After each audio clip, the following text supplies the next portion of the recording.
అందరికీ నమస్కారం. ఎలా ఉన్నారు? ఈరోజు నేను చట్నీ లేకుండా పెసరట్టు చేసుకోవడం ఎలానో చూపిస్తాను. ముందుగా నేను 2 కప్పుల పెసలు తీసుకుంటున్నాను. దానికి సరిపడా 1 గ్లాస్ బియ్యం కూడా తీసుకుంటున్నాను.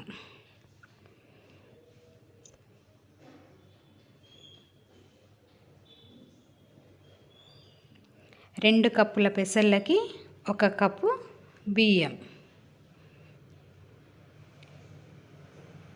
వీటిని ఫ్రెష్గా కడుక్కొని రాత్రంతా నానబెట్టుకోవాలి.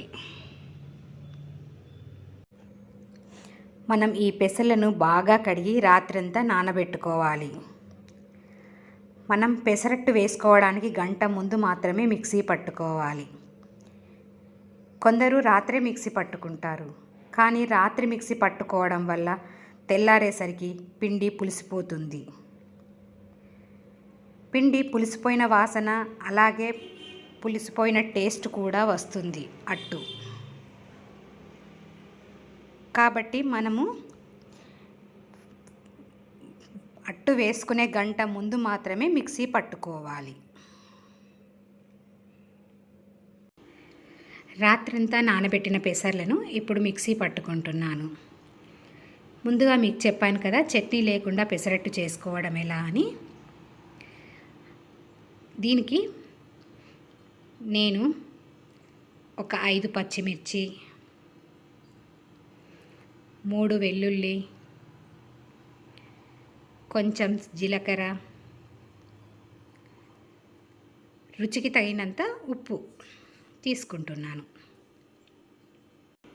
ఇలా మిర్చి, వెల్లుల్లి, జీలకర్ర వేసి రుబ్బుకోవడం వలన నోటికి రుచిగా ఉంటుంది, చట్నీ కూడా కావాలని అనిపించదు. నేను గంట ముందు మిక్సీ పట్టుకున్న పెసరట్టు పిండి ఇది. ఇప్పుడు మీకు పెసరట్టు పోసి చూపిస్తాను, చూడండి.